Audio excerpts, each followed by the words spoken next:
Disclaimer: this is a fictional dramatization created for artistic, emotional, and educational storytelling purposes. All characters and events are entirely fictional and created using AI tools. No impersonation, misrepresentation, or harm is intended. The content contains scenes of danger involving child characters. However, no real persons or minors were involved in its production. Grace's Love Stories produces scripted, AI-generated stories that promote, entertain, inspire kindness, and emotional connection. We respect our viewers and strictly adhere to YouTube's policies. The cold seeped through the thin linen of my shift, a damp chill that had less to do with the night air and more to do with the stone heart of this fortress. The scent of pine and wet earth, once a comfort in my own lands, was tainted here with something sharp and metallic, the smell of shed blood and old iron. Every sound was magnified in the echoing hall, the guttural laughter of my captors, the clink of ale horns against wood, and the relentless rhythmic drag of the chains that bound my wrists. Each scrape of iron against the flagstones was a pronouncement of my defeat, a sound that stripped away another layer of my soul. I was Halira Marquis, Omega of the Silverwood Pack, and I was being led to slaughter. My wolf, a timid creature even in the best of times, was utterly silent within me, a ghost of a presence curled into a tight knot of terror. She offered no strength, no defiance, only the trembling certainty of our doom. They had ripped me from my den in the dead of night, a prize taken after the final battle had broken my pack's spirit and scattered our warriors. Now I was nothing more than spoils, a symbol of their victory to be presented to their alpha. The thought of him made a new, colder fear snake around my ribs. Bastion Corvel, the Black Wolf of the North. His name was a curse whispered by our elders, a terrifying bedtime story told to unruly pups. They said he was born of storm and shadow, that his heart was a shard of winter ice, that he'd torn the throat from his own father to claim his title. The great hall of the Corvel Pack was a cavern of flickering firelight and deep, menacing shadows. A massive hearth roared at one end, spitting embers that danced like angry sprites. The air was thick with the reek of unwashed bodies, roasted meat, and the triumphant musk of dominant wolves. 100 pairs of eyes, glowing with predatory light in the gloom, followed my procession. They were not seeing a woman. They were seeing a trophy, a thing to be used, broken, and discarded. I kept my gaze fixed on the grimy floor, my hair a tangled curtain hiding my face. Shame was a physical weight, a cloak heavier than any chain. I could feel their contempt, their hunger, their cruel amusement. It was a poison seeping into my skin. My guards, two brutes whose hands were still stained with the blood of my kin, shoved me forward. I stumbled, the chains yanking my arms painfully. A wave of mocking laughter rolled through the hall. I landed hard on my knees at the foot of a raised dais, the impact jarring my teeth. The cold of the stone was a shock against my bare skin.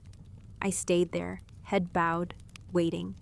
The air grew thick, charged with anticipation. The cacophony of the hall began to fade, replaced by a silence so absolute it was a physical pressure, a heavy blanket smothering all sound. He was here. I didn't need to see him to know it. The very atmosphere in the room had shifted, bent into submission around a single, immense presence. A scent cut through the stench of the hall, ozone after a lightning strike, ancient snow-dusted pines, and the raw, untamed power of the wild. It was the scent of an alpha of alphas, a primal force that spoke directly to the terrified wolf within me. She whimpered, a low, pathetic sound that only I could hear. Slow, deliberate footsteps echoed on the stone. They stopped directly in front of me. I could feel the heat radiating from his body, see the massive fur-lined boots that stood inches from my face. I squeezed my eyes shut, bracing for the kick, the sneer, the final crushing humiliation. My life as I knew it was over. All that was left was to endure the end. Look at me. The voice was not the raging bellow I had expected. It was a low rumble, a deep, gravelly command that vibrated through the stone floor and up into my very bones. It was the sound of mountains shifting, of glaciers cracking. It was a voice that did not know how to ask, only how to compel. Every instinct screamed at me to obey, but a single stubborn ember of defiance flickered in the ruin of my spirit. I would not give him the satisfaction. I remained motionless, a statue of disgrace. A heavy silence stretched, taut and sharp. The air crackled with the unspoken fury of an alpha defied. A collective gasp rippled through the assembled pack. I could feel their shock, their bloodlust rising at my insolence. The pressure of his presence intensified, a crushing weight that threatened to pulverize me. Still, I did not move. Then, the unthinkable happened. There was a soft rustle of fur and leather, and he knelt. The alpha of the Corval pack, the conqueror who had laid my world to waste, lowered himself to my level. I could feel his breath ghosting over my hair. The sheer shock of it was a physical blow, more stunning than any strike. Alphas did not kneel, especially not for a chained Omega captive. A large, calloused hand entered my field of vision. Fingers, surprisingly gentle, brushed the tangled hair from my face, tucking it behind my ear. His touch was electric, a jolt of lightning that shot through every nerve. It wasn't cruel, it wasn't lecherous, it was possessive, assessing. His thumb brushed against my cheekbone, and my breath hitched. Forced by his proximity, my eyes slowly lifted. I saw the hard line of a jaw, shadowed with dark stubble, a mouth that looked as if it had never known how to smile. And then, his eyes. They were the color of a stormy sky, gray and turbulent, shot through with silver that seemed to glow with its own internal light. They held no glee, no triumph, only an intensity that stripped me bare, peeling back every layer of fear and shame to see the raw, terrified soul beneath. A long, jagged scar cut down from his left temple, narrowly missing his eye and ending at the corner of his lip, a pale white testament to a violence I could scarcely imagine. He was the monster from the stories, but seeing him now, this close, was infinitely more terrifying. The silence in the hall was absolute. His pack watched, stunned and uncomprehending. Bastion Corval's gaze held mine, a silent battle of wills in a war that was already lost. His eyes narrowed slightly, as if he saw something in me that no one else ever had, something that intrigued the beast that dwelled just beneath his skin. His fingers moved from my face, tracing the cold iron of the manacle on my right wrist. The contrast between the warmth of his skin and the chill of the metal was jarring. He ran his thumb over the pulse that hammered frantically beneath the surface. He could feel my terror. I knew he could. He leaned closer, his voice a low growl meant for me alone, yet it carried the weight of a proclamation that seemed to shake the very foundations of the hall. "You are mine," he breathed, the words a brand against my skin. "And I will destroy anyone who touches you." My mind reeled. This was not the speech of a conqueror to his spoils. This was a vow, a claim. It was a warning shot fired not at me, but at the sea of hungry wolves surrounding us. A tremor ran through me, a violent shudder that was part fear, part confusion, and part something else, something deeper and more primal that my wolf recognized, even if my mind could not. He rose to his full, intimidating height, pulling me up with him as if I weighed nothing. The chains clanked, a discordant sound in the charged silence. I stood before him, unsteady on my feet, held upright by his grip on my arm. He turned his stormy gaze upon his pack, his expression one of unassailable authority. "She is not to be harmed," he commanded, his voice now a clear, cold bell of absolute power that rang to the furthest corners of the hall. "She is not to be taunted. She is not to be touched. She is under my protection. She is the Alpha's." A murmur of dissent, a wave of restless growls, rippled through the crowd. An older wolf, his face a mask of grizzled fury, and his scent that of a council elder, stepped forward. "Alpha," he began, his voice raspy with disbelief. "She is a spoil of war, a Marquis Omega. She is here for the pack's morale to be used as a lesson. Bastion's head snapped toward the elder. He didn't raise his voice, but the temperature in the room plummeted. The fire in the hearth seemed to shrink away from the sheer coldness of his fury. "My claim is the only lesson this pack needs, Torvin," he stated, his voice dangerously soft. "Do you mean to challenge it?" The elder Torvin visibly flinched. The scent of his defiance was quickly overpowered by the acrid tang of fear. He bowed his head, a clear gesture of submission. "No, Alpha." Bastion's gaze swept across the hall, daring anyone else to speak. No one did. He held them all captive with the force of his will alone. Then his attention returned to me. His grip on my arm was unyielding, a manacle of flesh and bone. He looked down at the chains that still bound me, a flicker of something, annoyance perhaps, crossing his scarred features. Without another word, he began to lead me from the dais, not toward the dungeons as I'd expected, but toward the private staircase that led to the Alpha's chambers. The pack parted before us like a receding tide, their eyes filled with a mixture of fear, confusion, and raw, thwarted hunger. They still saw me as prey, but now I was a prey that belonged solely to the apex predator, and none dared to poach from his territory. As we reached the first step, my legs, weak with shock and exhaustion, finally gave out. I stumbled, but he caught me easily, his arm wrapping around my waist to hold me steady against his side. The contact was overwhelming, the solid wall of his chest, the heat of his body, the intoxicating, terrifying scent of him flooded my senses. My wolf, which had been cowering in the depths of my soul, stirred. It was not a surge of defiance, but a faint instinctual pull toward the sheer, unadulterated power pressed against me. It was a betrayal I could not afford. He didn't speak, just held me there for a moment, letting me regain my balance. His hand rested on the small of my back, a gesture so shockingly intimate it felt like a brand through my thin shift. I could feel the hard, chiseled muscle beneath his tunic, the steady, slow beat of his heart against my ear. It was the calm, powerful rhythm of a creature who had never known fear. He pulled me up the stairs, away from the prying eyes and the hostile silence of the great hall. Each step took me further from what I knew and deeper into the heart of my enemy's power. The chains on my wrists felt heavier than ever, but it was his claim, his whispered vow, that truly bound me now.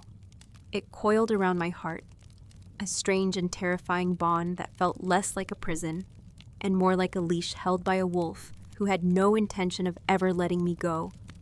The heavy oak door at the top of the stairs groaned shut behind us, the sound echoing the final closing of a tomb. A thick iron bolt slid into place with a definitive, soul-crushing thud. I was locked in the heart of the mountain, in the den of the beast, who had torn my world apart. The sudden silence was more deafening than the roars of the pack below. Here, there was only the hiss and crackle of a massive fire in a stone hearth and the ragged, panicked sound of my own breathing. Bastion released my waist, and I stumbled away from him, my back hitting the cold, unyielding stone of the wall. I slid down it until I was huddled on the floor, pulling my knees to my chest in a futile attempt to make myself smaller, to disappear. I was a cornered animal with nowhere left to run. My eyes darted around the room, taking in my cage. It was not a dungeon. It was a vast, cavernous chamber, fit for the king of wolves he was. The ceiling was lost in shadows, supported by thick beams of dark, ancient wood. Furs, bear wolf, stag, were thrown over a colossal bed carved from a single great oak, and more were scattered across the stone floor like pools of darkness. A heavy table stood near the fire, littered with maps and a half-empty flagon of wine. The air smelled of him, that overwhelming scent of storm, pine, and primal power, layered with the comforting notes of wood smoke and old leather. It was a purely masculine space, raw and untamed, yet possessed a stark, disciplined order. There was nothing here that was not essential, nothing that was not strong, and he was the center of it all. He stood by the fire, his broad back to me, the flames silhouetting his immense frame. He hadn't spoken since we'd entered. He just stood there, a predator in his own territory, seemingly ignoring the prey he'd just dragged into it. The waiting was a unique form of torture. My mind, frantic and exhausted, supplied 1,000 horrific possibilities for what would happen next. Every story I'd ever heard about him, every brutal tale of his conquests, played through my thoughts like a waking nightmare. He finally moved, his motion fluid and silent for a man of his size. He poured wine from the flagon into a silver goblet, his movements economical and precise. My muscles tensed, my whole body coiling in anticipation of the inevitable. He would drink, and then he would turn his attention to me, but he didn't drink. He turned, the goblet in his hand, and walked toward me. I flinched, pressing myself harder against the stone as if I could melt into it. My silent wolf whimpered, a pathetic tremor in my soul. I squeezed my eyes shut, bracing myself. This was it. His shadow fell over me. I felt the heat from his body, smelled the wine on the air, but there was no blow, no cruel touch. I heard the soft clink of silver against stone as he placed the goblet on the floor beside me. Drink. The command was low, devoid of any emotion I could decipher. It was a simple order, but my throat was a knot of terror. I couldn't have swallowed if my life depended on it, which I suspected it did. I shook my head, a tiny, jerky movement, without opening my eyes. I heard a sigh, a faint exhalation of breath that sounded almost like frustration, impatience. He moved away. I risked a glance, cracking my eyelids open just a sliver. He had returned to the table and was now cutting a thick slice of dark bread and a wedge of cheese with a hunting knife. He placed them on a wooden platter and brought them over as well, setting them down next to the wine. Eat. This time, the command was harder, edged with steel. My stomach churned at the thought of food. My body was screaming in protest, a symphony of fear and adrenaline. I shook my head again, more forcefully this time. "You are my captive, Omega," he rumbled, his voice dropping lower, the sound vibrating in my chest.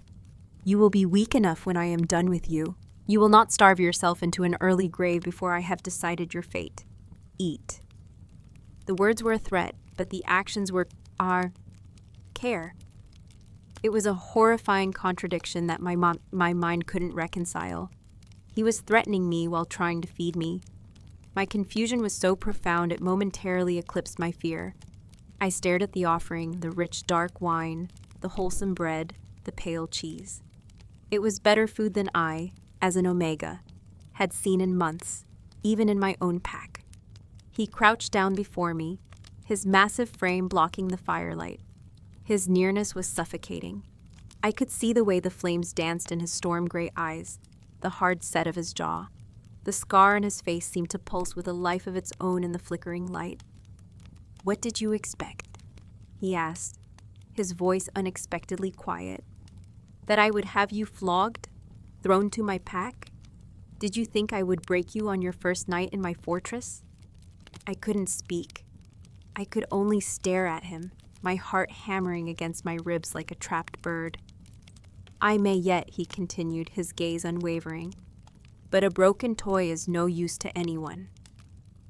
His eyes drifted down, fixing on the chains that bound my wrists.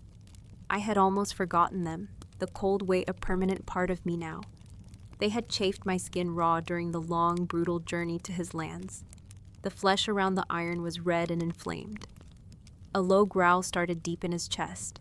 It was a terrifying sound. The rumble of a gathering storm. It wasn't directed at me. It was for the chains. His expression darkened, his eyes turning from stormy gray to the near black of a thundercloud. A muscle feathered in his jaw.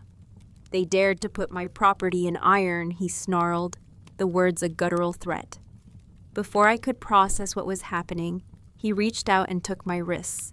His grip was firm, but not painful. He held my hands up, examining the chafed skin, his thumb brushing over a place where the skin had broken. The touch sent another jolt through me, but this time it was different.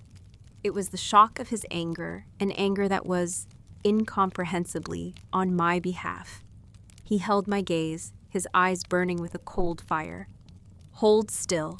He tightened his grip on my left wrist with one hand. With his other, he grasped the iron manacle itself. I gasped, thinking he meant to crush my bones, to tear my hand from my arm. I tried to pull away, a choked sob of terror escaping my lips. I said, "Hold still," he commanded, his voice an iron band around my will. I froze, my body rigid with fear. I watched, mesmerized by horror and disbelief, as the muscles in his forearm and bicep bunched and strained. His knuckles turned white. He let out a low, controlled grunt of exertion. There was a groan of protesting metal, a high-pitched shriek as the iron began to bend. My mind refused to accept what my eyes were seeing. No man could do this. It was impossible. Then, with a deafening crack that echoed through the silent chamber, the thick iron manacle snapped. The broken pieces fell to the stone floor with a clatter. He didn't pause. He immediately took my other wrist and repeated the process. Again, the groan of tortured metal, the impossible display of raw physical power, and then the sharp, explosive snap. The second manacle fell away. I was free. I stared at my hands, at the raw red welts where the chains had been. I was trembling so violently I thought I might shake apart. I lifted my gaze to his face. He was breathing a little harder now, his nostrils flared, the predator within him stirred by the act of violence. But his eyes, when they met mine, held no triumph. They held a chilling, possessive fury. He released me and stood, striding over to a large wooden chest at the foot of his bed. He opened it and pulled out a small pot and some clean linen cloths. He returned to me, kneeling once more. "Give me your hands," he ordered. Numbly, I obeyed. My will was gone, shattered along with the chains. He took my hands in his touch surprisingly gentle as he turned them over to inspect the damage. He opened the pot, and the clean herbal scent of a healing salve filled the air. He dipped 2 fingers into the balm and began to work it carefully into my abraded skin. His touch was a strange and exquisite torture. The salve soothed the burning pain, but the feel of his calloused fingers moving so tenderly over my skin was an agony of a different kind. It was intimate, it was caring, it was everything a conqueror should not be. Every instinct I had was screaming that this was a trick, a cruel game to lull me into a false sense of security before he struck the final blow. But his focus was absolute. He tended to my wounds with the intense concentration of a craftsman, his brow furrowed, his jaw tight with purpose. My wolf, which had been so silent, so terrified, was now in a state of utter turmoil. It felt the raw power of the alpha, who had just broken iron with his bare hands, and it was drawn to it with a primal instinct that horrified me. But it also felt the strange tenderness of his touch, the protective rage he'd shown, and it was soothed. A part of my very soul was responding to this monster, purring under the hands of my captor. The betrayal was so profound, a wave of self-loathing washed over me. When he finished, my wrists were gleaming with the salve. He wrapped them loosely in the clean linen strips, his movements deft and practiced. He had done this before. The thought sent a new chill through me. How many others had he tended to? How many other captives had he broken, and then mended for his own purposes? He tied the last knot, and his hands stilled, his thumbs resting on my pulse points. He could feel the frantic, terrified beat of my heart. He didn't move away. He just knelt there, holding my hands, his stormy eyes searching my face as if looking for something he expected to find. His gaze dropped back to my wrist, to the place where the linen bandage now lay. His expression shifted. The anger faded, replaced by an unnerving intensity, a focus so sharp it felt like a physical touch. He leaned closer, his eyes narrowing on a spot just below the bandage, on a patch of my skin. "There," he breathed, the word a mere whisper of sound. His thumb moved, pushing the edge of the linen aside. He stared at my skin, his face inches from mine. I could feel his breath on my cheek, see the silver flecks in his eyes swirling like a gathering storm. I didn't know what he was looking at. There was nothing there, just skin. I thought it was a legend, he murmured. More to himself than to me. His voice was laced with a strange, almost reverent awe. That was more frightening than any threat he could have made. He looked up, his gaze locking with mine, and in their depths, I saw not the eyes of a conqueror looking at his prize, but the eyes of a zealot who had just found his holy relic. "The mark," he whispered, his voice thick with a meaning I couldn't begin to comprehend. "It's real." The word hung in the air between us, heavy and incomprehensible. Mark. My gaze flew to my wrist, to the place his thumb had brushed aside the linen. I saw nothing. There was only my pale skin, still red and angry from the shackles, gleaming with the salve he had applied. There was no scar, no birthmark, no sign of any kind. A new, sharper fear pierced through the fog of my exhaustion. He was not just a monster. He was a madman. I don't understand, I whispered, the words scraping my raw throat. There is nothing there. Bastion's stormy eyes lifted from my wrist to my face, and the awe I had seen in them was now mingled with a chilling certainty. It was the look of a man who has just seen a god, and he would not be convinced otherwise. "You cannot see it," he stated, "not as a possibility, but as a fact. Only my bloodline can.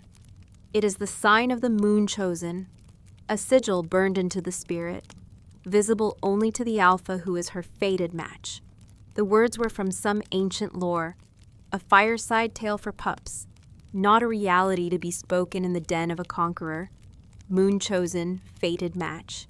It was insanity, a cruel, elaborate fantasy he had constructed around me, his prisoner. Was this his game? To build me up with impossible prophecies before tearing me down? The thought was so twisted, so perverse, that it seemed entirely plausible for the wolf feared across the clans. "That's a myth," I breathed. A spark of my old self, the Omega who had learned to be invisible but never truly broke, flickering to life. A children's story. A low growl rumbled in his chest, a warning that I was treading on sacred ground. "It is my history, my destiny." He released my hands and rose to his full, towering height, pacing before the fire like a caged predator. For centuries, the Corvel Alphas have been the strongest, the most dominant. But our strength comes at a price. The moon grants us power, but it curses us with a rage, a solitude that no ordinary she-wolf can soothe. Our mates have always been alliances, contracts of blood and territory. They have never been true matches. They break, or they wither, or they are driven mad by the beast they are bound to. He stopped and turned to face me, his scarred face a mask of grim intensity in the firelight. But the legend promised a cure, an Omega born under a shadowed moon, carrying the hidden mark, a wolf with a spirit strong enough not to rule beside the Alpha, but to anchor him, to quiet the storm within. His gaze pinned me to the floor. "My father searched for you his entire life, his father before him. They waged wars, conquered lands, all in the hope of finding the one who bore the mark. They died alone, consumed by their own power." He took a step closer, his presence a crushing weight. "And then my warriors bring me the spoils of a broken pack, and they deliver my destiny to my very feet." My mind was a whirlwind. This was too much. The shock of my capture, the humiliation in the hall, the breaking of my chains, and now this impossible prophecy. I felt a hysterical laugh bubbling in my chest. Me? The anchor for his soul? I was Halira Marquis, an Omega whose own wolf was a frightened mouse, a she-wolf whose bloodline was deemed too weak to be of consequence. I was the opposite of everything he described. He must have seen the disbelief, the terror, the near madness in my eyes. His expression hardened. "You do not believe. It does not matter. The truth does not require your belief to exist." He gestured to the platter of food he'd left for me. "Now, you will eat, and you will drink. You will regain your strength. You are no longer a simple prisoner, Omega. You are the most valuable thing in this fortress. You are a treasure my ancestors bled for, and I will not have you damaged." His words offered no comfort. They were just a different kind of chain, a gilded cage forged from prophecy instead of iron. I was not a person to him. I was a relic, a key, a solution to his curse. Numbly, my body moving on an instinct separate from my chaotic thoughts, I reached for the bread. My hand trembled as I lifted the dense, dark slice to my lips. I took a bite. It was rich and nutty, the best bread I had tasted in years. I forced myself to chew, to swallow, then I picked up the goblet. The wine was heavy and sweet, warming a path down into my hollow stomach.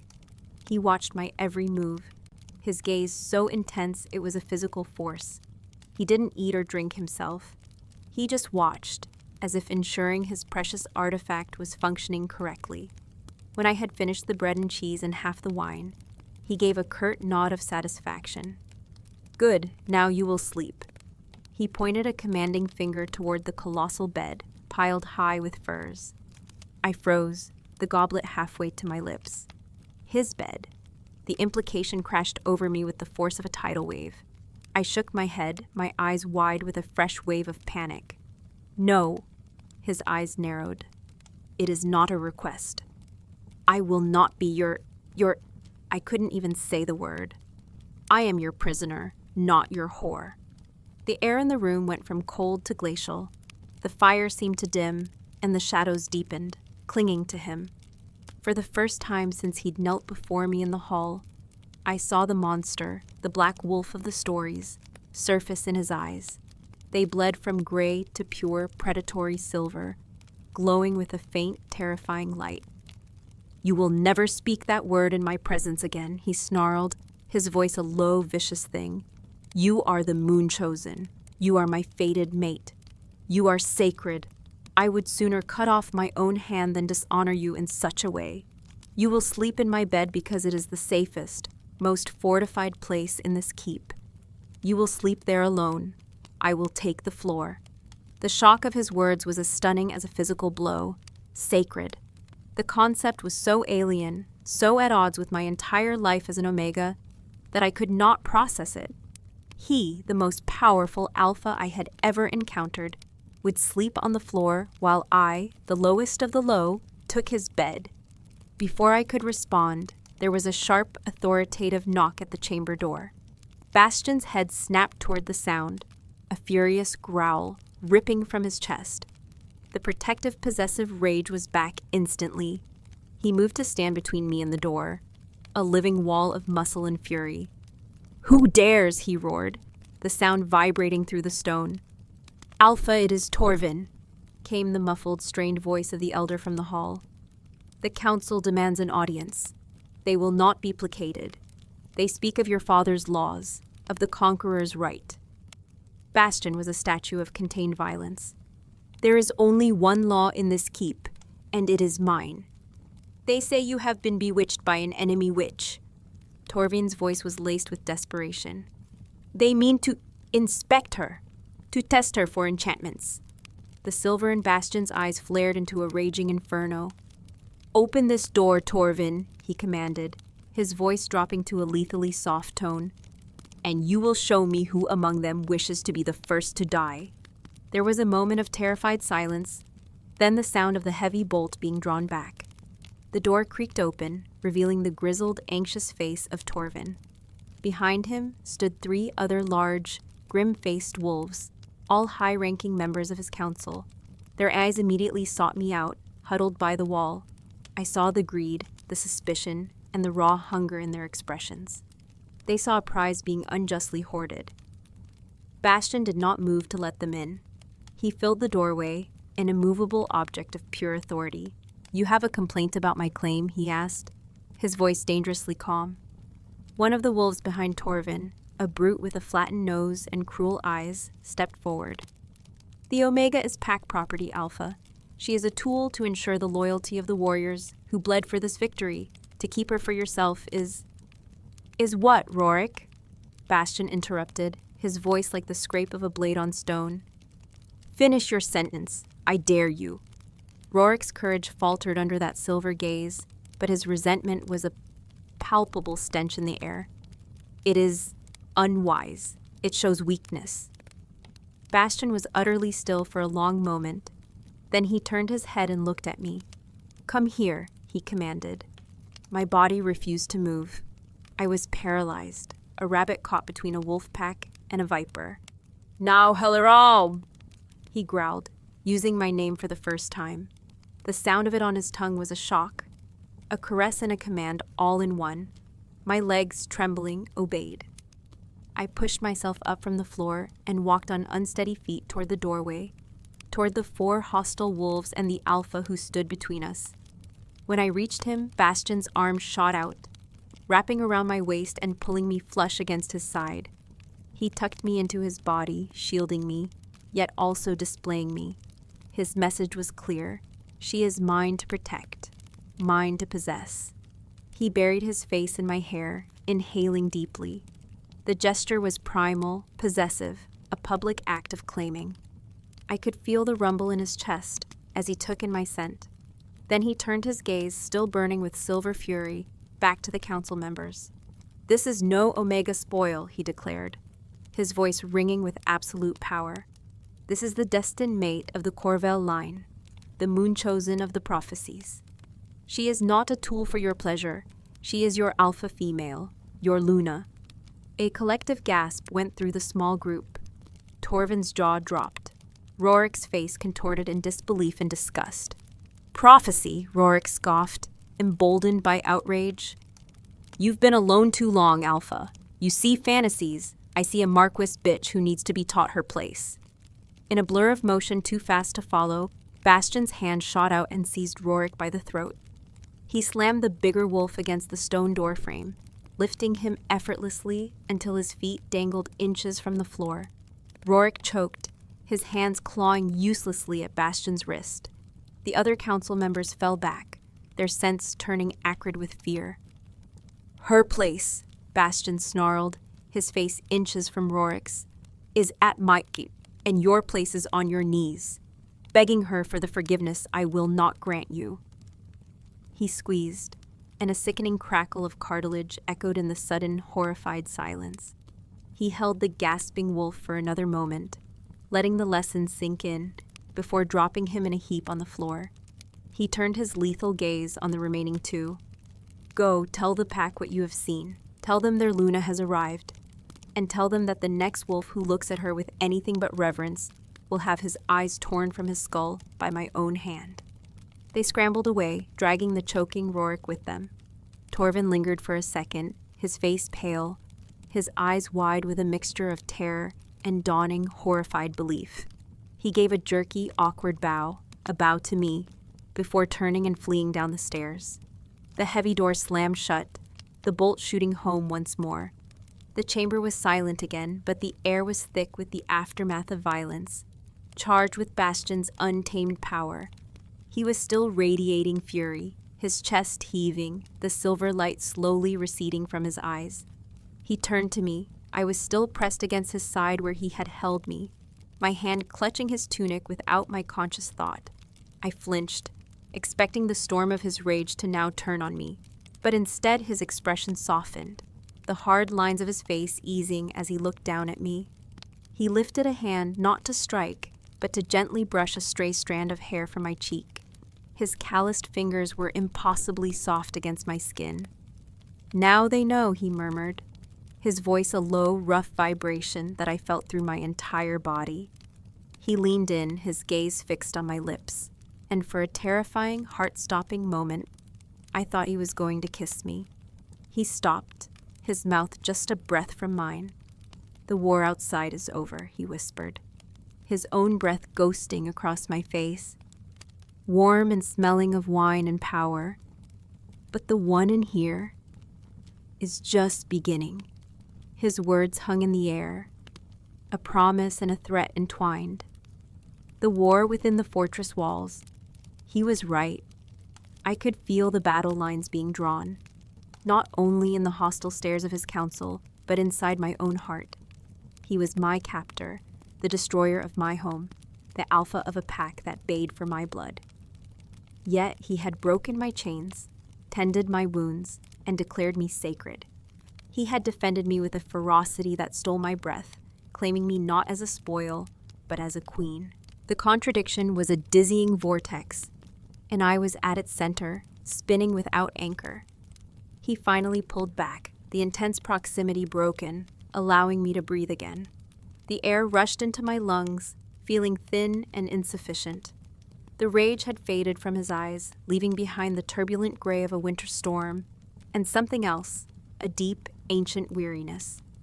The alpha who held the weight of a prophecy, a curse, and a rebellious pack on his massive shoulders.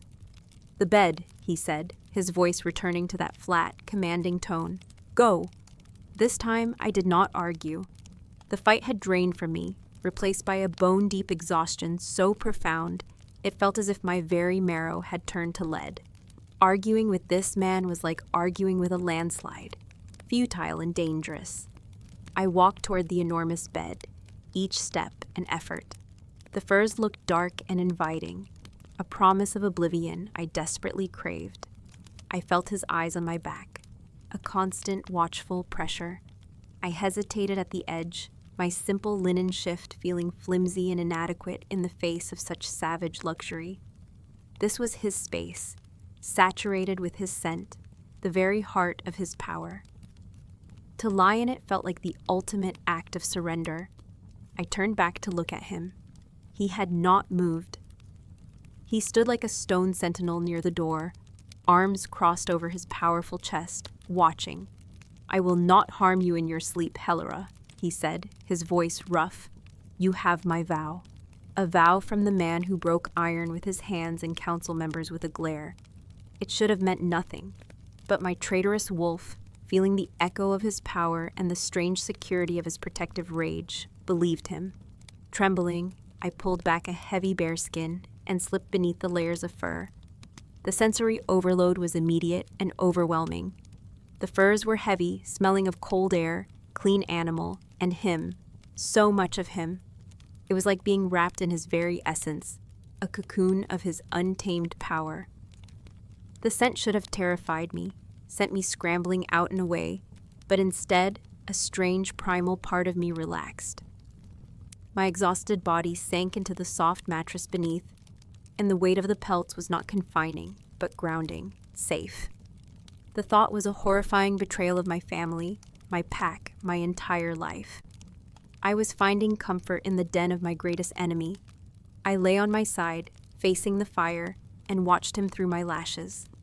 He retrieved a spare fur from the wooden chest, a simple wolf pelt, and laid it on the hard stone floor near the hearth. Without removing his boots or leather tunic, he lay down, using his arm as a pillow. He was a mountain of a man, yet he made himself small on the floor, a guardian at the foot of his bed. He lay facing me, his stormy eyes open and gleaming in the firelight. He wasn't sleeping.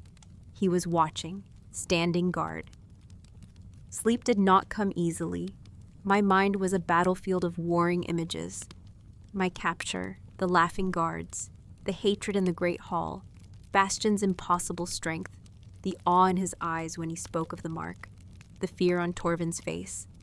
And beneath it all, the constant, unnerving presence of the Alpha, lying just feet away. His slow, steady breathing was a calming rhythm in the quiet room, a stark contrast to the frantic drumming of my own heart. I could feel his gaze on me, not predatory, but vigilant. He was guarding his newfound treasure, and the thought sent a fresh wave of confusion and fear through me. I was a person, not an object to be possessed. But had anyone ever looked at me with such fierce, unwavering focus? Even in my own pack, as an Omega, I was background noise, a ghost to be ignored. Here, I was the absolute center of the Alpha's world. Eventually, exhaustion won the war. My thoughts blurred, the edges softening, and I drifted into a restless, dream-haunted sleep. I dreamt of running through a forest of black, skeletal trees under a moonless sky. The howls of a pursuing pack echoed behind me, their hunger a tangible thing. I was slow, weak, my legs tangled in grasping roots. I could smell their hot breath, feel their snapping jaws just inches away. A cry of pure terror was trapped in my throat. Just as the lead wolf lunged, a shadow fell over me, vast and absolute. A different howl ripped through the night, a sound of pure dominance that silenced all others. A massive black wolf, larger than any I had ever seen, with eyes of burning silver, stood over me. The pack melted back into the trees, whimpering in submission. The great wolf lowered his head, nudging me with his nose, and the scent of pine and lightning filled my senses. I was not afraid of him. I was his. I woke with a gasp, my heart pounding, the dream scent of the black wolf lingering in the air. The fire had burned down to glowing embers, casting long, dancing shadows across the room. The chamber was cold. I shivered, pulling the furs tighter. My eyes immediately sought the spot where Bastian had been. He was gone. Panic, cold and sharp, seized me. Was this the trick? Had he lulled me into a false sense of security, only to leave me to the mercy of his pack? I sat bolt upright, my ears straining against the silence. Then I heard it. A soft sound from the far side of the room, near a narrow arched window that looked out over the battlements. I slipped out of the bed, the cold stone floor a shock to my bare feet. Treading silently, I moved toward the sound. Bastian stood with his back to me, shirtless, facing the window. Moonlight, pale and ethereal, spilled into the room, limning his powerful form in silver. His back was a roadmap of past battles. Scars, dozens of them, crisscrossed the tanned skin and corded muscle. Some were thin and white with age, others were puckered and angry, newer and deeper. Claw marks, blade cuts, the jagged imprint of a bite on his shoulder. This was a body forged in relentless violence. He was washing, using a basin of water on a small stand. He moved with a quiet efficiency, the soft rasp of a cloth against his skin the only sound. He was so engrossed in his task, he hadn't heard me. He leaned over the basin, splashing water onto his face and neck. He scrubbed at his skin with a startling roughness, as if trying to remove a stain that went deeper than dirt. As he straightened, I saw what he was trying to wash away. Splattered across his throat and the hard plane of his chest were faint, dark specks. Blood, not his own. It was Rorik's, from when he had seized him by the throat. The sight of it made my stomach clench. He was washing away the evidence of the violence he had committed in my name. He must have felt my gaze, a sixth sense of the alpha. He froze, then slowly turned. His eyes, in the moonlight, were pure silver, unguarded and raw. They held a profound loneliness, a glimpse of the cursed solitude he had spoken of. Seeing him like this, stripped of his armor and his authority, he looked less like a monster and more like a man shackled to a brutal destiny. He made no move to cover himself.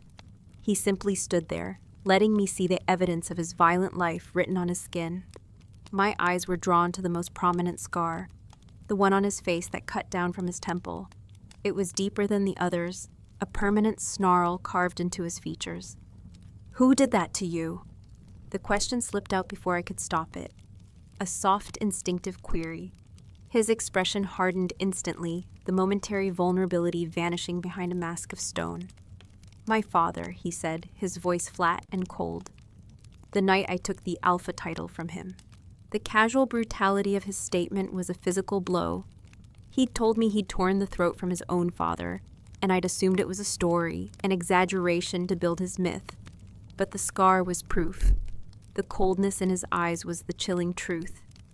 "He gave you the scar," I whispered, my mind reeling. "And I gave him his death," he replied, without a flicker of remorse. "That is the Corville way. Strength takes what it is owed. There is no room for weakness." He turned back to the basin, grabbing a linen shirt from the stand and pulling it on, hiding the tapestry of his past. The moment of connection, of shared vulnerability, was severed. He was the Alpha again, remote and dangerous. "You should not be awake," he said, his back still to me. "Go back to sleep." "I can't," I admitted. wrapping my arms around myself against the chill. I had a nightmare. He was silent for a long moment. About your capture. No, I said, my voice barely a whisper. About being hunted. He turned around fully, his gaze piercing. And were you caught? I thought of the great black wolf, of the feeling of absolute safety under his protection. A flush crept up my neck. I couldn't tell him that. I couldn't admit that in my deepest subconscious, a part of me already saw him as a savior, not a monster. No, I lied. I wasn't caught. He seemed to see right through the lie. A faint, almost imperceptible softening touched the corner of his scarred mouth. It wasn't a smile, but it was the closest thing to one I had ever seen from him. In my lands, under my protection, nothing will hunt you again, Hilara. You are the one thing that is not to be touched. His words, meant to be reassuring, only highlighted the truth of my situation. I was his. A possession. The war he spoke of wasn't just with his pack. It was a war for my own soul. A battle against the primal, instinctual part of me that was drawn to his strength, that craved the safety he offered, even as my mind screamed that he was my enemy. An idea, desperate and foolish, sparked in my mind. A way to fight back, to reclaim a piece of myself. If I am to be your Luna, I said, the word feeling foreign and absurd on my tongue, then I cannot be a prisoner. A queen is not kept in a locked room. He crossed his arms, his expression unreadable. You think my pack is ready to welcome you with open arms. After what happened with the council, every wolf in this fortress sees you as a threat. The she-wolves see you as a rival who stole the alpha's attention. The warriors see you as the prize they were denied. They will test you. They will challenge you at every turn. To let you walk among them now would be to sentence you to death. Then I will die, I said, lifting my chin. A flicker of defiance I hadn't felt in years surging through me. But I will not die in a cage. I was an Omega. I know how to be invisible. I know how to survive. Let me walk in the courtyard. Let me feel the sun. If I am truly this moon chosen, then surely I am strong enough to withstand a few resentful stares. It was a gamble, a test. Was I truly sacred to him, or was I just a convenient tool for his prophecy? If he kept me locked away, he was a simple captor. If he trusted me, if he trusted his own claim over me, he would have to let me go. He stared at me, his gray eyes weighing my words, searching my face. I could see the conflict warring within him, the alpha's instinct to protect his mate, to lock her away from all threats, versus the demand of the prophecy that she be strong enough to anchor him. A Luna hidden in a tower was no Luna at all. Finally, he gave a slow, deliberate nod. Very well, he conceded, his voice a low rumble. Tomorrow, you will walk the courtyard, but you will not be invisible, Hilara.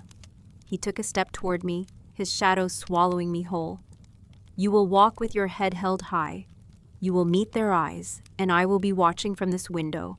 The moment any one of them lays a hand on you, I will descend upon that courtyard, and I will tear this pack apart.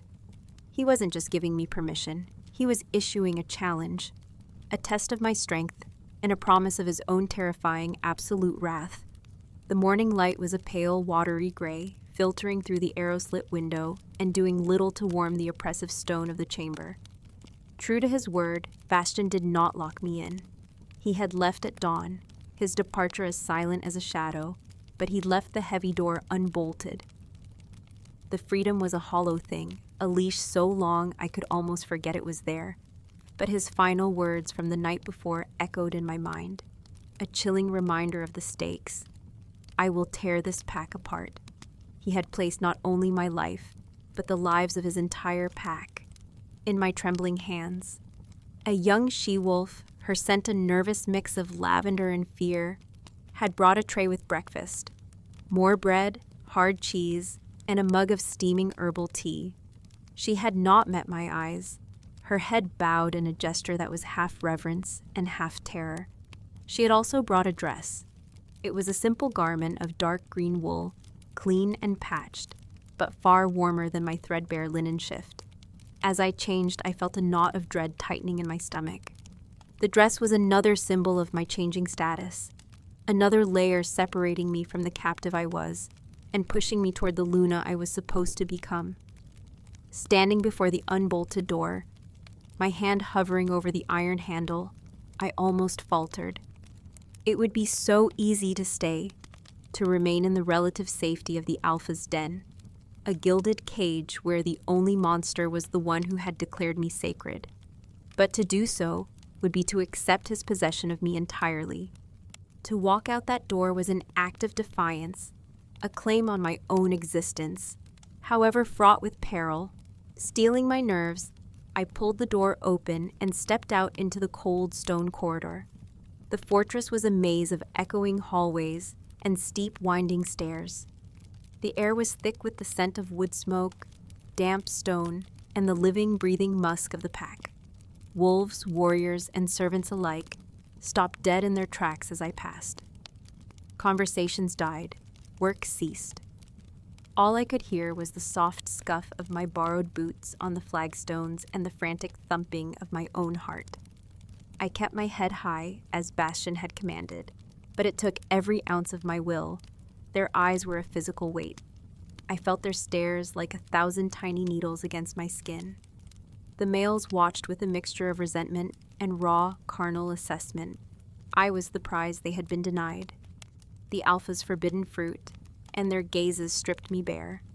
But it was the she-wolves whose hatred was the most potent. Their eyes glittered with a venomous jealousy. I was the outsider, the enemy Omega who had, by some dark magic, captivated their Alpha. I had stolen the position that should have belonged to one of them. Their contempt was a tangible force, a cold wave that threatened to drown me. I finally found my way to the central courtyard, a vast open space paved with uneven cobblestones and surrounded by the towering gray walls of the keep. The sky above was a sheet of pewter. Warriors were training in one corner, the clash of practice swords ringing in the frigid air. She-wolves were mending nets and grinding herbs near a communal well. When I stepped into the open, a hush fell over the entire courtyard. It was the same crushing silence from the Great Hall, but this time I was not on my knees in chains. I was standing on my own 2 feet, alone and exposed. I remembered Bastion's command, "Meet their eyes." I forced myself to do it. I looked at the warriors, at their hostile, suspicious faces. I looked at the she-wolves, at their sneering, hate-filled expressions. I let them see that I was not afraid, even though fear was a living thing clawing at the inside of my throat. I began to walk, my steps deliberate, my path taking me directly across the center of the courtyard. I was a lone deer walking into a wolf den. Whispers erupted behind me like the hissing of snakes. The Marquis whore. Look at her, brazen as you please. Witch. She must have enchanted him. My mate bled to conquer her people. That bitch should be scrubbing our floors on her knees. The words were meant to wound, to break my composure. I focused on the rhythmic sound of my own footsteps, on the feeling of the cold air on my face. I remembered my life as an Omega in my own pack. I had endured whispers and scorn my entire life. This was different only in its intensity. Here, the hatred was sharp enough to draw blood. I was halfway across the courtyard when 3 she-wolves detached themselves from the group by the well and moved to block my path. The one in the lead was tall and powerfully built for a female, with a handsome, cruel face and hair the color of fire. Her scent was sharp with dominance and aggression. She was no Omega, a Beta at least. Her 2 companions flanked her, their expressions identical masks of smug contempt. "Lost, little Omega," the redhead sneered, her voice loud enough for the entire courtyard to hear. I stopped, my heart hammering against my ribs. "No," I said, my own voice quiet but steady. "I am exactly where I mean to be." The she-wolf laughed, a harsh, ugly sound. "You mean to be in the Alpha's bed, you mean. We all know what you are. A weakling's whore who spread her legs to save her own skin." The insult was so vile, it momentarily stunned me. My hand clenched into a fist at my side. My own timid wolf, who had been hiding in the deepest corner of my soul, stirred with a flicker of pure, unadulterated rage. It was a foreign feeling, and it was terrifyingly strong. "You are mistaken," I said, my voice colder than the wind whistling through the battlements. The redhead, whose name I later learned was Lyra, took a step closer, invading my space. Her scent was an assault. "Oh, I don't think so. The Alpha may be blinded by whatever spell you've cast, but we see the truth. You are nothing, less than nothing. You are the dirt from a conquered land, and you are tainting our home with your presence." She was goading me, trying to provoke a reaction to give her an excuse to attack me. An attack that the rest of the pack would see as justified. I knew this game. I had been playing a version of it my entire life. The key was to show no weakness, to offer no opening. I held her gaze. "Your Alpha has claimed me. To insult me is to insult his judgment. Are you brave enough to do that, Beta?" The direct challenge caught her off guard. Her eyes widened for a fraction of a second before narrowing into slits of pure fury. A low growl rumbled in her chest. "He is a fool for you. A great Alpha brought low by a pathetic Omega. He will see his mistake soon enough. But until he does, someone needs to teach you the laws of this pack." Before I could react, she shoved me. Hard. I stumbled backward, my feet tangling on the uneven cobblestones. I managed to catch my balance, but the act of aggression had crossed a line. A collective gasp went through the courtyard. This was it, the test. Lyra smiled, a predator's grin. "What's wrong, little witch? No magic to save you now?" I looked past her, my eyes scanning the walls of the keep, searching for the window of the Alpha's chamber. I saw nothing but cold, dark stone. Was he watching? Did he see this? Or had he left me here to truly fend for myself? The thought that he might have abandoned me was a cold knife in my gut. I was alone. The realization was both terrifying and liberating. If I was to survive this, it would not be because of an Alpha's protection. It would be because of my own strength. "I don't need magic to deal with a bully," I said, straightening to my full height. Lyra's smile vanished. With a furious snarl, she lunged. She was bigger, stronger, a trained warrior. I was an Omega who had never been in a real fight. Her hand seized the front of my dress, and she slammed me backward. This time, I couldn't keep my footing. I fell hard, the impact of the cobblestones jarring my entire body. Pain shot up my spine, and the air was knocked from my lungs. Laughter erupted from the onlookers. Lyra stood over me, triumphant, her face flushed with victory. "See? Nothing, just a weak, pathetic creature, not fit to lick our Alpha's boots." Pain and humiliation washed over me. This was the Great Hall all over again, on my knees, at the mercy of my enemies. But something was different now. The tiny, flickering ember of rage I had felt before was now a growing flame. It was fueled by every insult, every shove, every moment of scorn I had ever endured. It was a lifetime of repressed anger demanding to be heard. My wolf, the timid mouse, was gone. In its place was something else, something I didn't recognize. A low growl, shockingly deep and feral, rumbled in my chest. It wasn't a sound of fear. It was a sound of pure fury. Lyra's eyes widened in surprise. She had not expected this. No one had. I pushed myself up onto my hands and knees, my head bowed, my hair falling to hide my face. The growl continued, a steady, menacing vibration. "Get up, whore," Lyra spat, aiming a kick at my ribs. I moved, not away, but toward her. In a flash of motion I didn't know I possessed, I surged upward, my head connecting with her chin with a sickening crack. Her teeth snapped together, and she staggered back, a cry of pain and surprise escaping her lips. I was on my feet before she could recover. The world seemed to slow down. My senses were heightened, sharpened to a razor's edge. I could smell the coppery tang of the blood where she'd bitten her tongue. I could see the shock and dawning fear in the eyes of her two companions. I could feel the cold, hard certainty of my own power, a power I never knew existed. This wasn't my wolf. This was me. Lyra shook her head to clear it, her eyes burning with murderous intent. She came at me again, her hands reaching for me like claws. I didn't retreat. I met her charge. I ducked under her grasping arms, my body moving with an instinct I couldn't explain. I drove my shoulder into her stomach, using her own momentum against her.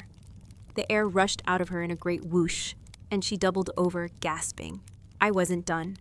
The rage was a fire in my blood, demanding satisfaction.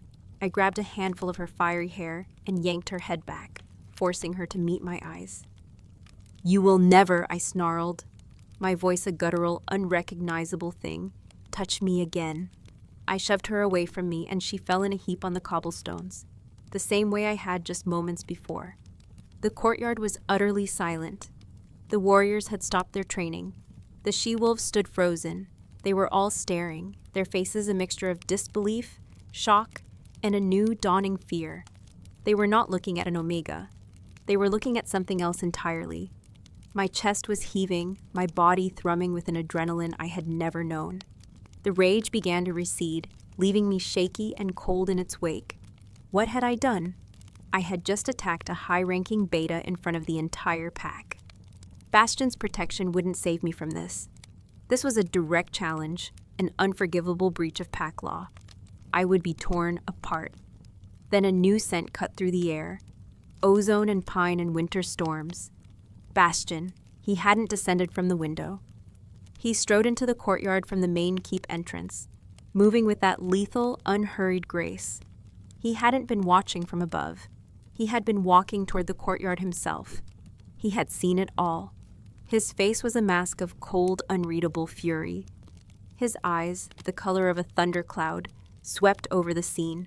Lyra still gasping on the ground, her two companions frozen in terror, and me standing over my vanquished opponent, my knuckles scraped and my dress torn at the collar. The pack parted before him, heads bowed in submission. He did not look at any of them. His gaze was fixed on me. He walked until he stood directly in front of me, his shadow falling over me. I braced myself for the punishment, for the blow that would surely come. I had caused chaos. I had broken his pack's hierarchy. I had failed his test in the most spectacular way possible. He reached out, and I flinched. But his hand was gentle as he cupped my chin, tilting my face up to his. His thumb brushed over my cheekbone. His stormy eyes searched mine, and in their depths, I saw not anger, but a blazing, terrifying pride. "I knew it was in you," he murmured, his voice a low, possessive growl that was for me alone. He looked down at Lyra, who was scrambling to her feet, her face a mask of humiliation and terror. "She attacked your mate, Lyra," Bastion said, his voice deceptively soft, yet it carried to every corner of the silent courtyard. "What is the punishment for that?" Lyra was trembling, unable to speak. "The punishment," Bastion continued, his voice dropping to an icy whisper, "is death." He released me and took a single menacing step toward her. The entire pack held its breath. This was it. He was going to tear her throat out in front of everyone. "No," the word escaped my lips before I could think. Bastion stopped. He turned his head slowly, his silver-flecked eyes pinning me. "No?" "Don't," I said, my voice shaking but firm. "Don't kill her." He stared at me, his expression unreadable. The silence stretched, taut and agonizing. He was the absolute alpha. His word was law. To defy him, especially now, was madness. But something in my gaze, in my newfound strength, must have reached him. He looked from me to the terrified, pathetic Lyra, and then back to me. A long, slow breath escaped his lips. He turned his attention back to Lyra. "Your Luna has shown you mercy," he snarled. "I am not so kind. You are stripped of your rank. You will spend 1 moon cycle in the cells, and if you ever so much as look at her again, I will finish what I am starting today." He turned his back on her, a gesture of ultimate dismissal, and faced me once more. He held out his hand. It was not a request. It was a command, a summons. After a moment's hesitation, I placed my trembling hand in his. His fingers closed around mine, his grip warm and strong. He pulled me to his side and... in front of his entire silent, shocked pack. He lifted my hand to his lips and pressed a kiss to my bruised knuckles. "Come," he said, his voice softening. "Let's go home." He led me from the courtyard, his hand a warm, possessive brand around mine. The pack parted for us, a sea of bowed heads and averted eyes. The scents in the air had changed. The cloying smell of contempt and hatred had been replaced by something sharp and acrid, fear.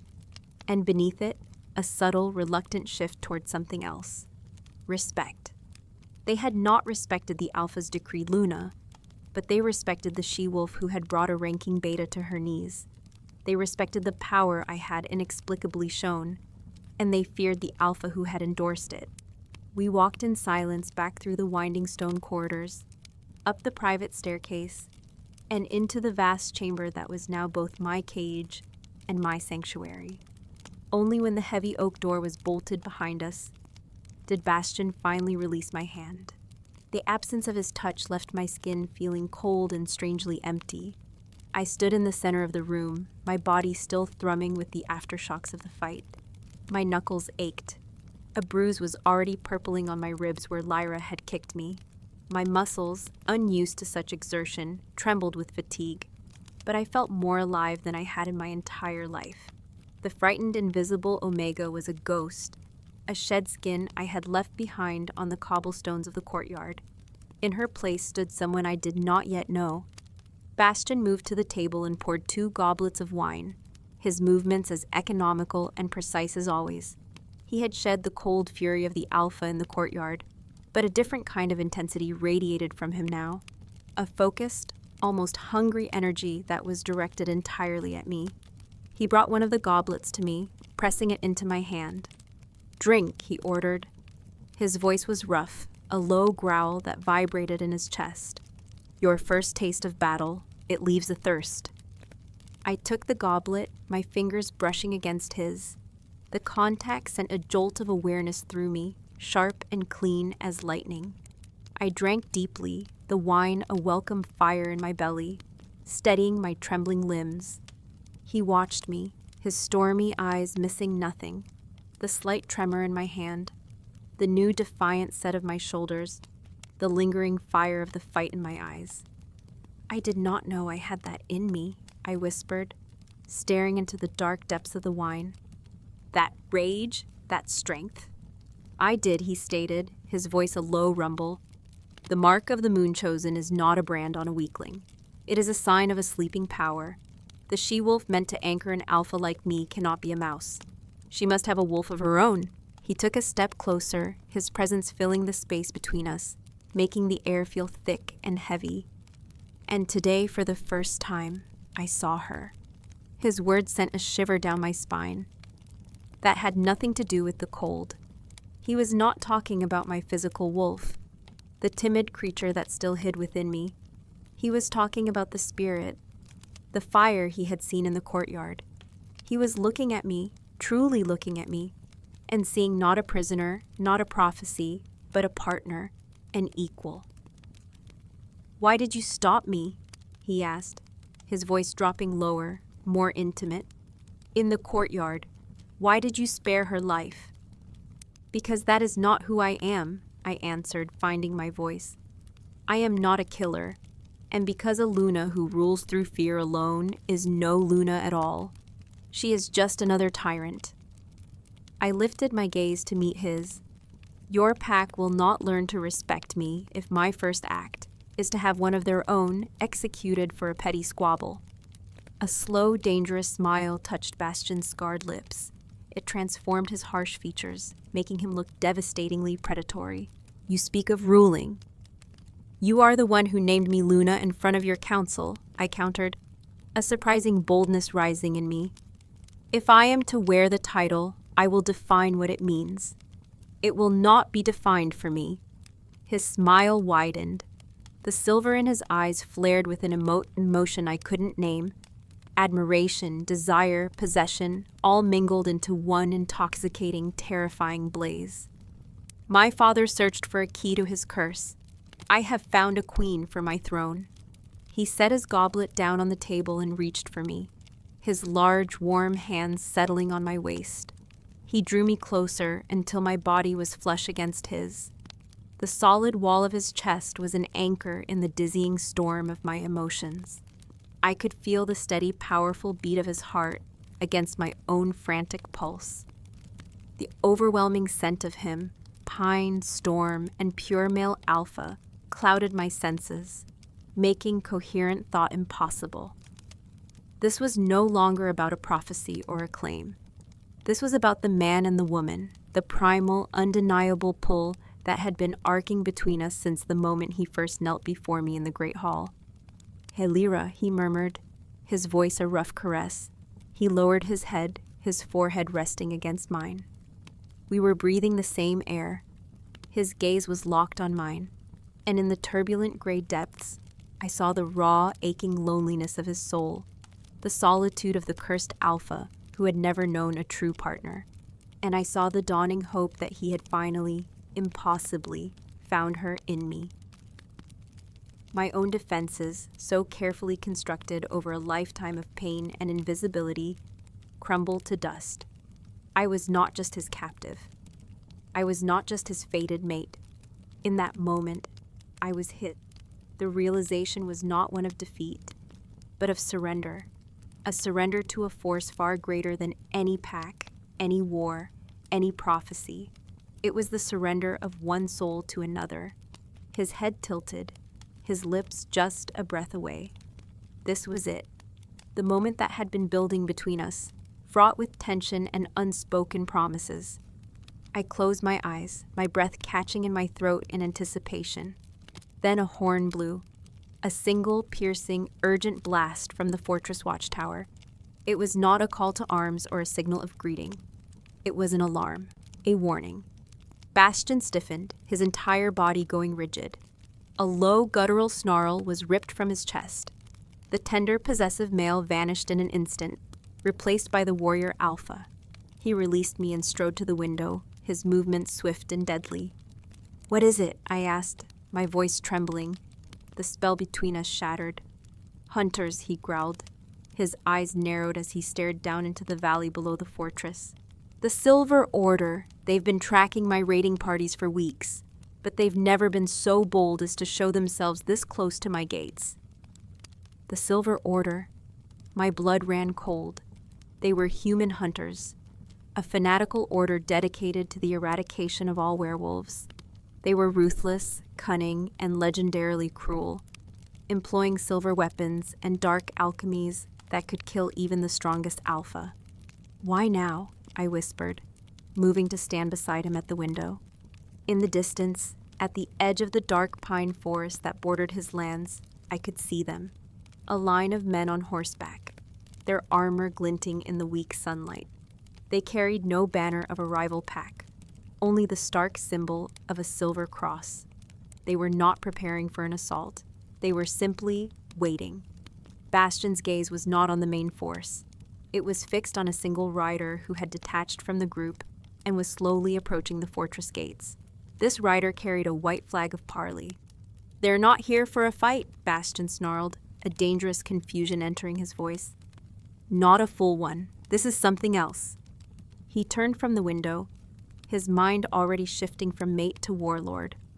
"They have something to bargain with, or something to demand." Another horn blew, this one from the gate, signaling a request for parley. Bastion's eyes met mine, and the brief softness I had seen in them was gone, replaced by the cold, hard calculation of an alpha at war. "Stay here. Bolt the door. Do not open it for anyone but me." He was already strapping on a sword belt, his movements economical and deadly. He was the Black Wolf of the North again, the conqueror, the killer. The man who had held me so tenderly just moments before was buried deep beneath the needs of his pack and the demands of war. He strode to the door, his hand on the hilt of his sword.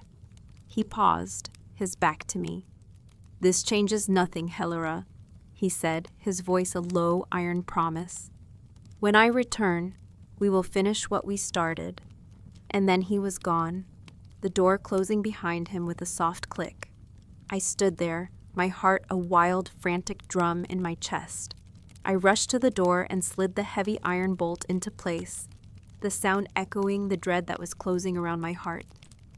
The Silver Order, why were they here? What could they possibly want from the most powerful, isolated alpha in the Northern Lands? I went back to the window, my eyes drawn to the lone rider who had now reached the massive outer gates of the fortress. The gates remained closed, but figures appeared on the battlements above, including one massive, unmistakable silhouette, Bastion. Even from this distance, I could feel the tension, the silent, deadly negotiation happening below. The parley seemed to last for an eternity. The lone rider gestured back toward the forest. Then 2 more riders emerged from the tree line. They were leading a 3rd horse, and on it was a figure, slumped over, bound and hooded. A prisoner, my breath caught in my throat. This was their bargaining chip. A captive. But who could they have taken that would be of such value to Bastion? His pack was secure within the fortress walls. The rider below gestured for the prisoner to be unhooded. One of the guards did so, pulling the sack from the captive's head. Even from the high window, I saw the flash of silver blonde hair. So pale it was almost white. My heart stopped. It couldn't be. It was impossible. Down in the courtyard, Bastion's body went rigid. I saw him grip the stone of the battlement, his knuckles turning white. He had recognized the prisoner too. A cold, sickening dread, worse than any fear I had felt before, washed over me. I knew that hair. I knew that proud, stubborn posture, even slumped in defeat. The prisoner was my brother, Lysander Marquis, the last surviving alpha of my scattered, broken pack, the one person left in the world who was my blood. The hunters hadn't come for Bastion. They had come for me. The wind that swept down from the northern peaks was sharp and cold, carrying the scent of snow and the promise of a long winter. It whipped the heavy fur cloak around my shoulders and pulled strands of hair from my intricate braid, but I barely felt the chill. I stood on the high battlement, the same spot where Bastion had stood when he'd seen my brother, and looked out over the lands that were now mine to protect. The Corvell lands, my lands. It had been 1 moon cycle since the day the Silver Order came to our gates. 1 moon since my world had been irrevocably fractured and then remade in fire and blood. The memory was a scar on my soul, as vivid and painful as the one that marked my mate's face. I could still see Lysander, proud and broken, his silver blonde hair, a stark beacon of our shared bloodline against the grim backdrop of his captors. The hunter's demand had been simple, delivered by a man with eyes as cold and dead as polished silver, the Omega Witch for the captive Alpha. A trade. They had heard whispers, tales carried on the wind of the Black Wolf's strange obsession with the spoil of war. They thought him weak, besotted. They thought he would trade a worthless Omega for the chance to be rid of the last Marquis heir and the human hunters at his border. They had miscalculated so profoundly. It had cost them everything. I remembered the look on Bastion's face when he returned to our chamber that day. The tender suitor was gone, the hope in his eyes extinguished, and replaced by the bleak, desolate landscape of an impossible choice. He had not told me the terms of their offer. He didn't have to. I had seen Lysander. I knew. He is my brother, I had told him, my voice a hollow echo in the vast room, the only family I have left. He is the alpha of a rival pack, Bastion had countered, his voice raw with the pain he was trying to conceal behind the mask of the warlord, an enemy who would see me dead, and this fortress in ruins. He is my blood. The agony of that choice had hung between us, a chasm that threatened to swallow the fragile, burgeoning thing we had built. To give me up was unthinkable to him, a violation of the prophecy, of his vow, of the primal claim his soul had laid on mine. But to deny me my brother, to force me to watch him be slaughtered at the gates, was a cruelty that would poison us forever.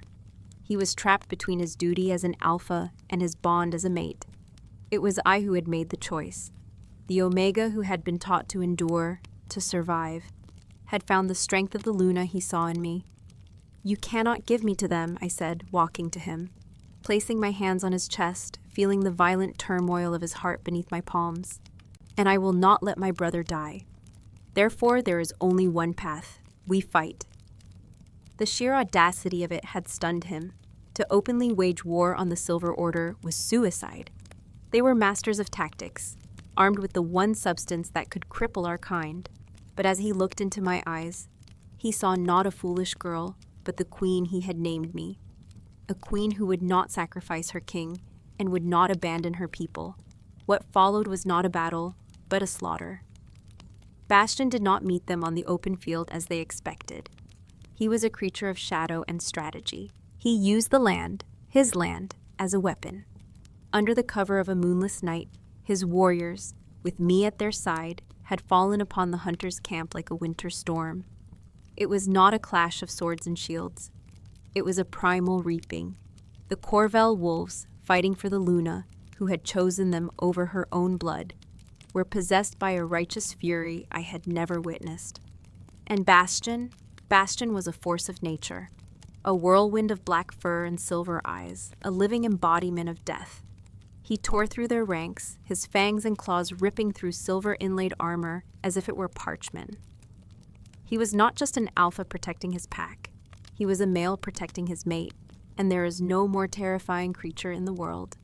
I had found my brother, chained to a post in the center of the camp. While Bastion's fury held the hunters at bay, I had broken Lysander's bonds. He had stared at me, his eyes wide with disbelief, seeing not his weak Omega sister, but a she-wolf radiating a power he didn't recognize. A dark, fur-clad queen with the scent of the black wolf clinging to her like a second skin. "Helira, what is this madness?" he'd gasped. "This is my life now," I'd told him, pressing a dagger into his hand. "Fight with us or run, but know this. I am no longer a Marquess. I am Corvel." He had fought. He had fought with the desperation of a man who had lost everything and been given a second chance. By the time the sun rose, the snow at the edge of the forest was stained red, and the Silver Order's northern presence was shattered. We had returned to the fortress not as a conquering alpha and his captive, but as a united pair, our bond forged in the crucible of battle. Lysander, his pride warring with a reluctant gratitude, had been given a horse and provisions. "My pack is scattered," he'd said to me at the gates, his gaze drifting to Bastion, who stood a respectful distance away, giving us our peace. "We have no home. You have a home here," I had offered. "If you will bend the knee, not to him," I added, seeing the stubborn pride flash in his eyes, "to me, to your sister, to the Luna of this pack." The offer had cost him what was left of his alpha pride, but he was a survivor. He had looked at me, at the strength in my eyes, at the unshakable alpha who stood behind me, a silent, unmovable mountain of support, and he had knelt. The last of the Silverwood pack had been absorbed into the Corvels, healing the wound that had started this all.